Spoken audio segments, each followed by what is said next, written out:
韩婷身上学到点什么？一点没学到。那有没有可能是因为你已经有这些了？我要是韩婷，我还拍戏，直接拿回这些一切都是自己拥有了，好像人生巅峰了。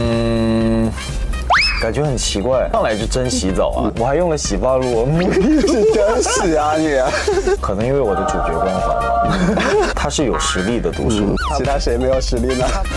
你在点谁？自己是最喜欢韩婷身上什么特点呢？是他的一个情绪，他的一个价值观，还有格局，以及他对他人生以及事业的一个非常明确与清楚的一个掌握与规划。季星最吸引他的地方会是什么？季星他其实有一股劲儿，就是不服输，他有他的一个野心，一直努力的去往前冲刺。这一点我觉得是有震撼到韩婷。那你觉得韩婷有没有什么追女生的技巧和要被吐槽的直男行为？我倒觉得他技巧不多，起码是真心以及真诚，站在对方的角度，平等的去思考。那么直男的点就是他以为的尊重以及为对方好，可能有时候是他默默的行动，但他话语里会比较毒舌，或者说比较直。就比如说创业你们不行，创业你们不行，没有情谊，生意场上不是朋友就是敌人。李老师求放过。演的很多角色都是带了那么一点毒舌，那你觉得他的毒舌功力在以往的角色里面能排第几呢？我觉得最大的区别就是他是有实力的毒舌，其他谁没有实力呢？你在点谁？韩婷的毒舌更多的是基于他的实力以及他的位置，他所看待的事情，他只不过讲出他认为最直接、最能够深入人心的一个观点，对，结果这变成了毒舌，所以我觉得还是有区别的。像这种现代剧里面，它的妆造啊和服化其实会很差不多，那你担心会演的时候会被大家说很像吗？其实我没什么发型那么换，对男生嘛，就基本上都是那几款，然后尤其这种，你也不能韩婷寸头吧？对，你也不能全背吧？全背就有点少年老成，对，有点太过了。那你也不能放刘海吧？刘海就觉得压不住的感觉，那怎么办呢？就偏分。妆造上还好，因为姚志明他还是没有那么传统的三件套。那其实现实中的徐海会很在意仪式感，还是很不想要有这种仪式感？不要，我工作都是那个短裤拖鞋背心。对，我感觉看到你很多私下，包括那个机场什么的，就是很随意。我家里一套西装都没有，我的衣柜里面这么多衣服，一套西装正装都没买过。在鹅厂已经塑造过这么多角色嘛，就是如果这些角色那个组团出道的话，你觉得韩婷会属于什么担当呢？我觉得他是一个领袖，主导一切。那么我觉得执行担当肯定是姚志明了。姚志明只能执行了。没事的，没事的，没事的。绝对的不二人选，不是说他不能超过韩婷，而是他的手段一定是最适合去做这个执行者，而韩婷是可以给他策略上的指导，包括就是人脉和各种的东西，然后姚志明他就可以利用一切去完成的更好。那有没有从那个韩婷身上学到点什么？学到点什么？目前一点没学到，一点都没学到，实在是太完美的一个人了。我觉得韩婷是真的是很完美。但有没有可能是因为你已经都有这些了？怎么可能啊？怎么可能啊？我要是韩婷，我还拍戏，那一切直接拿回这些一切都是自己拥有了，好像人生巅峰了。这次跟谭松韵合作感受怎么样呢？非常好，因为松韵她是一个对待工作非常认真的人，她对于角色的一个走向以及一个整体的趋势什么，她会很认真的去跟我们一起去探讨，她是有一个很强逻辑在的。那私下她有什么不一样吗？活泼的一个女孩，非常的能 get 到一些笑点的啊，比如呢，有什么能触发她的笑点吗？其实我们现场有挺多有戏的时候挺好笑的地方，她是一个也很会给别人带来快乐的一个人。应该是你第一次在现代剧里面拍那种结婚的戏份，对吧？不止，之前28也结过婚。哦，对，我的粉丝说你第一次。不合格的粉丝骗人啊！分享一下就是那一场戏的感受。那种感觉是第一次拍，就到处跑啊，又拍那个像婚纱照一样的，又放鸽子啊，然后又抱着跑啊，我感觉我那天跟真的结婚了。真的很有氛围感的一是个。那你觉得这个剧里面韩婷和季星最甜的一场名场面是什么？婚纱的公主抱的名场面，还有就是浴缸里刮胡子，还有就是我给她做饭。对，因为剧里我其实经常做饭，我心情不好我就会做饭。然后大家都说你一直在撬墙角赛道，然后大家就很好奇，你觉得每次在撬墙角赛道都能够成功的原因是什么？可能因为我的主角光环吧。很实在。没有，其实都是，我觉得有个共同点都是很真诚。就首先你得真诚，其次你得是主角光环。说得很对。因为其实真的是主角都追不到，谁还能追到？对啊，以前洗澡只露到那个肩膀，这次露到腹肌，会害羞吗？感觉很奇怪。怎么奇怪？上来就真洗澡啊，我们其实拍了挺久的，我还用了洗发露，是真洗啊你？因为没喊咔，你不可能一直在那耍帅，就是弄头发，什么东西都不涂。我一看他也没喊咔，我服了，哎，弄点沐浴露吧，擦一擦，还不喊，哎，挤点洗发露好了，全身上下都洗了一遍。对呀，主要是我一直在说你别把机位弄得太低，你别穿帮，我下面绑的浴巾啊。怪怪的感觉，因为你要知道现场就超级多人多，我知道那种感觉，我就没试过在现场洗澡的，这是第一次，其实第一次。说很喜欢韩婷的学生装嘛，然后大家都 Q 我说有没有机会考虑接一部校园剧？没机会了，也可以再尝试一下。快30，你让我回去演我都不好意思了。其实我也是想有这种，不是说想去试一下那种感觉，而是我觉得我韩婷跟季星在拍在那个大学时光的时候，真的那种感觉就是很不一样。对啊，看着一帮帮的学生们，打饭呐、聊着天呐，什么那种感觉，不是说想试一下校园剧，而是想再感受一下校园。粉丝还说就是在剧里面体验那个成熟过瘾了嘛？徐凯本人能不能给大家再展现一下可爱小猪的一面？我生活中也是韩婷这样的，不会真的吗？啊。我也不知道今天谁放了那么多花絮，我问我团队，我说谁把我做行李箱这些发出来的？对啊，我都不记得我有做过这些事情。腹黑、自私、自我、装高冷、冷血。闭嘴，掐人中没问题。结果是这么掐的。姚志明瘫倒在地上，杨华抱着他在那吐槽：想不想升职？想不想加薪？你不要，大把人要不要？做不做？我给你机会呢。现在感觉姚志明好那个，郭彦真也挺狗的。都怪我魅力太大，肯定腹肌啊！我现在就掀起来。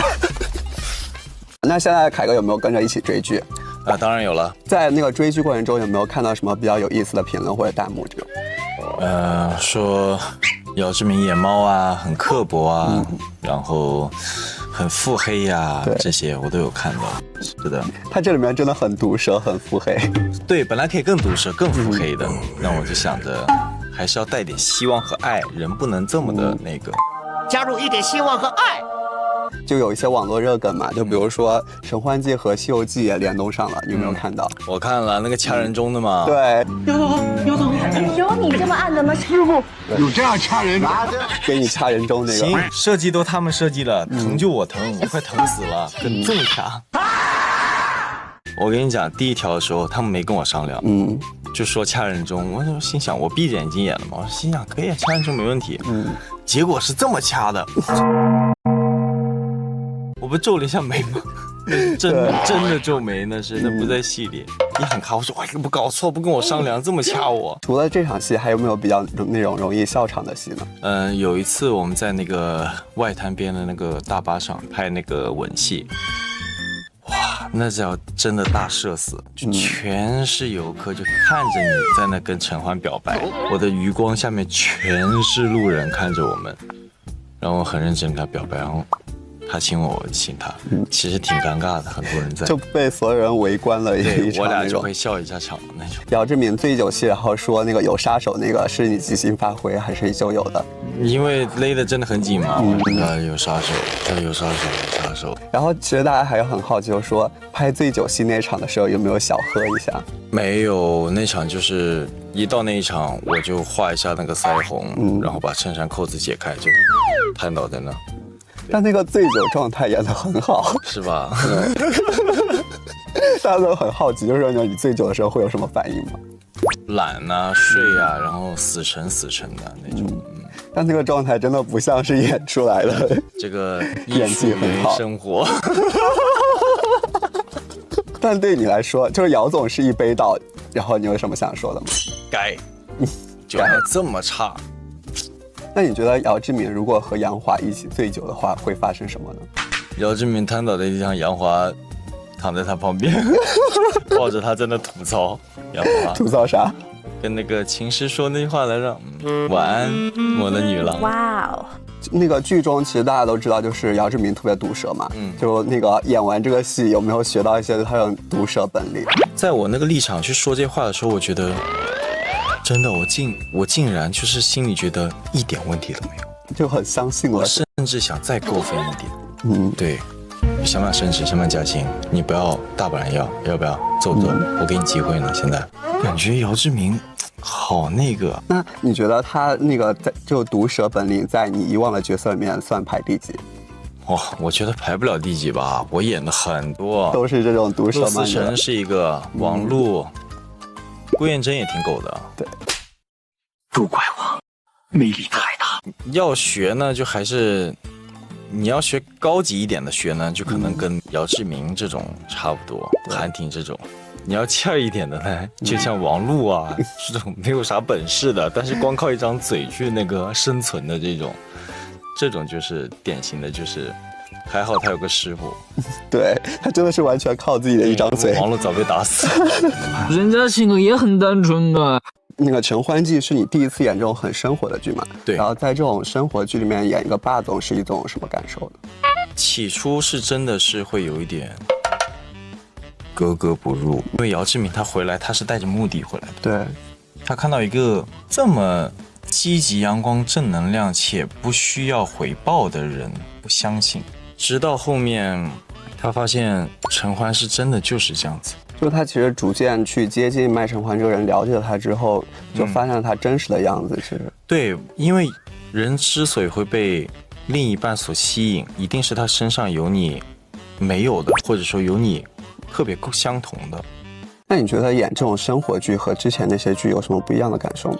我当时拍的时候很不习惯，因为我们这种拍惯了古装的，都是那种大悲大痛大逼的那种感觉，好像没有什么重点。那么我后面才发现。